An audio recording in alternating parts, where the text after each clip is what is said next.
I have with me a guest this morning that I have wanted to get on this show for so very long. I read his first book in the 90s as a fairly new police sergeant, and I have been following his work ever since. And for those of you who follow the National Police Association, you know how strongly we believe in the citizen's right to be able to own and carry firearms. So John Lott, welcome to the program.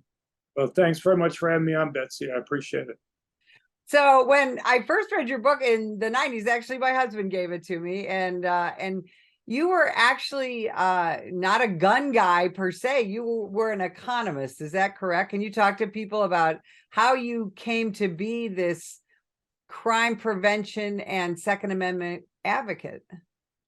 Right. Well, I'm not really a Second Amendment advocate per se. I go look at the data. My concern is what makes people safer or not. And economists, I'm still an economist, but the economists have a simple idea, and that if something's more costly, if it's riskier, people do less of it. If there's greater incentive, they do more of it. That's one part of kind of what makes somebody an economist. And if the price of apples go up, people buy fewer apples. If it's riskier for criminals to go and commit crime, they commit fewer crimes. I had been chief economist at the U.S. Sentencing Commission in Washington, which sets the penalties for all federal crimes. So there's lots of issues there about, trying to measure the cost of different crimes and trying to determine what the right level of penalties would be to deter things. And I had written a lot of academic papers on crime issues, but I'd never really been interested in guns per se. My views were probably similar to most people's in terms of being kind of in the middle of the debate. I was affected as much as anybody else, I'm sure, by the media coverage on the issue. And anyway, I was at Wharton for 4 years, and I was teaching a class on white collar and corporate crime. And I made the mistake of telling the students that we were ahead in the syllabus. And I had a couple of students come up to me after class and say they knew it wasn't really on topic, but it was generally crime. And if we had extra time, could I go and I talk about gun control? And I said, well, I guess I could. I had read some of the academic papers in the area, and they were really poorly done, but I'd kind of always assumed that there were better papers out there. And in order to teach the class, it kind of forced me to kind of go through the literature more. And I have to say, I was pretty shocked by how poorly done the work was. And if you're an academic, you do papers for one of two reasons. Either one, you have a completely new idea that nobody's had, which has been like 95% of the papers that I've done. Or you think you simply can do a better job than others have done, which kind of was this. In fact, when I was working on this, I almost stopped about 6 times just because it wasn't interesting to me. And anyway, I finally finished it when I was at the University of Chicago. And I had a graduate student who was helping me with the data there. And I got a call from a reporter at USA Today named Dennis Kuchan, who I'd gotten to know a little bit when I was at the Sentencing Commission. And he would call me up like every 9 months or whatever, asking me some question about something. So he called me up, asked me his questions. And then at the end of the interview, he said, oh, by the way, what are you working on? And I said, well, I just had finished this paper. It had focused on right to carry, though I looked at 13 different types of gun control laws generally. And he said, oh, that sounds interesting. Why don't you send him a copy? So I sent him a copy. And then a week later, it was on the front page of USA Today. And, things kind of went from there. I have to say, normally my academic work, I do a few papers in an area and then move on to something else. But I had never really been involved in a debate where there seemed like so much misinformation that was out there. And it kind of, I guess I kind of convinced myself that if I didn't speak out on the misinformation, nobody would. And I know my views have changed pretty radically over time. Issues like gun-free zones and stuff, I never would have thought, 25, 30 years ago that I would be making the types of arguments now that then that I make now. Well, when you did this research and ultimately turned it into a book, right? More Guns, Less Crime. Right, exactly. We were on kind of the tail end of a real crime surge in the United States. You know, the 90s, if you were a police officer in the 90s, like I was, you saw the horrific violent crimes that we had around the nation, especially in urban areas, you know, New York, Chicago, LA, things like that. And we were able to get a handle on that crime. And one of the things that you found with your research, again, is very simply the title of the book, right? Where there were more legal guns, there was less crime. And you got attacked for that. Your research got attacked. You can go online still and read where people say, oh, just all his research was wrong and what he did was wrong. Talk about the response that you dealt with when you came out with all of this. Well, you're from Chicago. One of the things that happened was in November of 1998. My book came out in May of 1998. In November of 1998, Mayor Daley, the younger, called up Hugo Sonnenschein, who was the president of the University of Chicago, and apparently went through like 45 minutes of all the wonderful things that the city wanted to go and do with the university. But then at the end of the conversation said, my John Lott's continued presence at the university was going to do, quote, irreparable harm, end quote, to the relationship between the city and the school, basically threatening that all those wonderful things that the city wanted to do with the school would be in jeopardy if I continued to be at the university. And so a couple days after that, I was called into a meeting with the dean. The dean said, you know, John, you're probably been about the worst treated person in academia, but we're going to have you leave the university right now. And I said, you know, you make me leave in the middle of the school year, that's going to destroy my academic career. You can't do that. And so anyway, I won't go through the blow by blow, but the final agreement was that if I promised not to talk to the media anymore, they would let me stay there at the university through that school year until June. And if you look back at that time, with my book, I was doing constant media from May until November. And then all of a sudden I'd go radio silent at that point. And that's because of the agreement that I had made with the university. And then I went to Yale. I was at the Yale Law School. And I was invited to go and testify in Hawaii on changes in their registration and gun and licensing laws that they had there. And my testimony got the two US senators from Hawaii upset. Basically, I was blamed for killing the bill that was there. Basically, it was an easy bill to kill in the sense that I was told that the Honolulu police chief was going to be testifying for the bill. And I told the legislators who were inviting me out, look, there are two questions to ask. You have to ask him beforehand because you want him to be able to answer this. You're not trying to sandbag him. And the two questions were, one, they've had licensing and registration in Hawaii since 1960. How many crimes have they been able to solve as a result of licensing and registration? And I knew the answer was going to be zero. And then the second, and which is what he said. And then the second question was, okay, well, how much does it cost each year to go and run the licensing and registration program? And he testified that he couldn't give an exact dollar number, but it took about 50,000 hours worth of police time each year to go and run the program.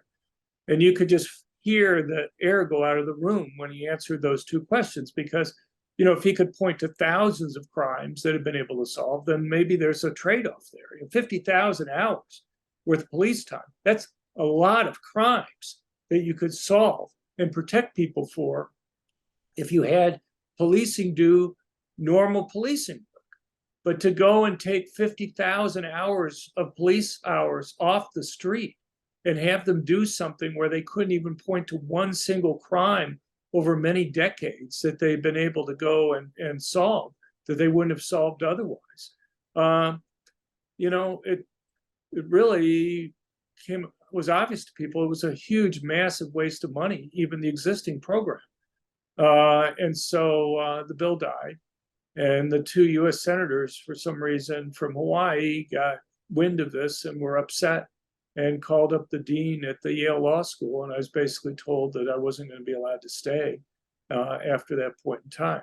So anyway, there are other things I could go through, but it's just, it's been an interesting experience. So let's get to the data, because here we are, fast forward to 2023. We are in another violent crime spike, and politician after politician talks about more gun control, more gun laws, and that is what is going to fix the gun violence problem we have in the United States. What say you? I mean, first of all, it's just important to point out that over 92% of violent crime has nothing to do with guns. We did a survey last year. The average Democrat thinks that 58% of violent crime involves guns. The average Republican thinks 38% of violent crime involves guns. The interesting thing is that the people who are most inaccurate about the percent are basically people who went to graduate school and make like over $200,000 a year. The people who are most accurate in terms of knowing the percent of violent crime that involves guns are people who have a high school education or less than high school, or people who are relatively poor that make less than $30,000 or $50,000 a year. Most likely the people who are likely to experience violent crime know that a lot of violent crime doesn't involve guns. The people who just kind of get their information about violent crime from watching the television or from graduate school are the ones who are most inaccurate in understanding that. It's pretty easy to understand why violent crime has increased the last couple of years. You've had big cuts in police budgets in Chicago. In 2020 alone, they cut the number of police officers by 400 slots in the city. They moved dozens of other police officers from off the street to go on protecting Mayor Lightfoot and other politicians in the city. And, you've had district attorneys like Kim Foxx in Cook County who's refusing to prosecute violent criminals. One of the more bizarre cases over a year ago, there were two rival drug gangs fighting against each other at 11 o'clock in the morning. It was caught on high definition video. You had police officers who were actually there witnessing the gang fight. One person was killed, two were seriously injured and sent to the hospital. But Kim Foxx's office initial reaction was not to bring charges against anybody because it was, quote, mutually agreed to combat that had occurred.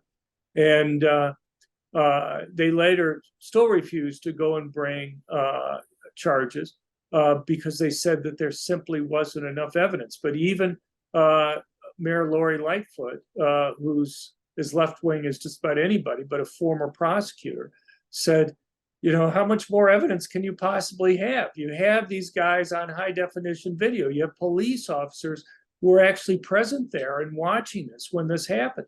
But it's just one example. And then you have liberal judges around the country who have, in many urban areas, released half or even 2/3 of the inmates from jails. It's one thing during COVID to go and release people who are over 65 or over 60 or whatever. But the vast majority of people who are in jail are late teens, 20s, 30s, healthy young males. And it just doesn't make any sense. Even they were being released even late after it was clear that it was basically older people who are the ones who were at risk. And then you have things like bail reform, which lets people out with either no or very low bail. I'm not sure people understand how these things work. So, for example, let me give you an example. You have the man in Kenosha, Wisconsin, who drove his SUV through the Christmas crowd over a year ago, killing 6, sending 62 people to the hospital. In that case, he had already been arrested. for attempted murder of the mother of his child with the same car. He faced 3 other felonies. He was facing basically 30 years in prison for these other crimes. He's 38 years old, so he's already facing what's effectively a life sentence. He goes and kills 6 more people. What additional penalty are you going to be able to impose on him? He's already facing a life sentence. So the first life sentence isn't keeping him from doing it, but the second life sentence, or the third, or the fourth, or the 7th life sentence, that's going to stop him from committing more crimes. He essentially gets free crimes for going there because there's no really additional penalty that you're able to go and impose on him. So guess what? He goes and commits more crimes that are there. And you see that happening across the country in many different places. And so, it's not rocket science. If you make it so it's not risky for criminals to go and commit crime, you're going to see more crime that's going to be occurring. And the sad thing to me is that while President Biden has been constantly talking about more gun control, and other politicians, as you mentioned, have been doing that, none of these guys criticize these district attorneys who are refusing to go and bring charges against these individuals. None of these guys are criticizing the liberal judges who have released half or even 2/3 of the inmates in many of the jails and counties across the country. None of these guys are criticizing the bail reform that's there. And, it's just Biden, kind of late to the party, started talking about hiring more police with federal funds. But, the thing is, the police are demoralized because they see that they arrest individuals, but they're immediately released and no punishment occurs to them. And so that discourages them from doing that. And besides, a lot of the money is fungible that Biden was putting forward. It's not really clear it would increase the number of police, but simply make it so the federal government would pay for the police that they would be hiring anyway. And there are other problems with it. So, the thing is, they don't want to take responsibility for themselves. So I think they often use gun control as saying, well, it's not our fault that the violent crime is increasing. It's because we don't have the strict gun control laws that we need. But the bizarre thing is the gun control laws that they push usually have nothing to do with the crimes that they're using to go and push the gun control laws for. So, we hear constantly about background checks on private transfers of guns. There's not one mass public shooting this century that would have been stopped if such a law had been in effect and been perfectly enforced. You have states like California that already have these laws and have a rate of mass public shootings that's significantly higher than the rate for the rest of the country. But yet, somehow we're supposed to be using them as a model that the rest of the country is supposed to have. You have this Michigan State University attack that was just occurring. Biden immediately calls for an assault weapons ban and talks about banning large capacity magazines. Well, it was two handguns that were used. There were standard size magazines that were used in there. Makes no sense. You have Bloomberg's gun control groups that call for background checks on rifles. Well, as far as I know, you buy a rifle any place in the country from a licensed dealer, you have a background check. What they really meant was private transfers, but the rifle wasn't even used in the attack. It wouldn't have mattered in that case. They talk about things like red flag laws that wouldn't have made any difference in that case either. So, you go through the things. They have a list of laws that they want to go and push, but, any attack that has nothing to do with it, they just simply use as another reason for doing it. And my concern is that a lot of these laws, if they're primarily obeyed by law-abiding good citizens relative to criminals, you actually make it easier for criminals to go and commit crimes. I'll give you a simple example, and this is relevant for Chicago or other places. Every place in the world that's banned either all guns or all handguns has seen increases in murder rates. And you'd think if guns on net are bad, then there should be every place it should go down. And you'd think out of randomness anyway, you'd find at least one place where it went up or at least stayed, or went down, or at least stayed the same. And yet every single time it's gone up, and there's a simple reason for that. And this applies, as I say, to gun control laws generally. And that is, if it's primarily the most law-abiding good citizens who obey the rules and you disarm relative to the criminals, you actually make it easier for the criminals to go and commit crimes. We hear so much about police officers don't want citizens to have guns. They want to be the only ones with guns. In reality, that's from certain police leaders, usually police chiefs, usually in Democrat-run areas. What's the reality of, and you know better, even better than I do, boots on the ground cops who really do want armed and trained citizens? Yeah. Look, anybody who's read my academic research knows that I think police are the single most important factor for reducing crime. I don't think there's any doubt about that in my mind. But police themselves understand that they virtually always arrive on the crime scene after the crimes occurred. They're important for arresting and making sure that these guys are punished, but they can't be there all the time. You have over 600,000 police in the United States, but you don't have more than 250,000 or so on duty at any one moment in time. You're absolutely right. John, where can people find you, find your research, find the books? Okay, well, everything that we've talked about and more is on our website at crimeresearch.org, crimeresearch.org. And, they can find links to our studies and to the books and everything else that they might want to look at. Awesome. I cannot thank you enough for spending time with us today and clarifying some of these issues for us. And if you would like more information about the National Police Association, visit us at nationalpolice.org.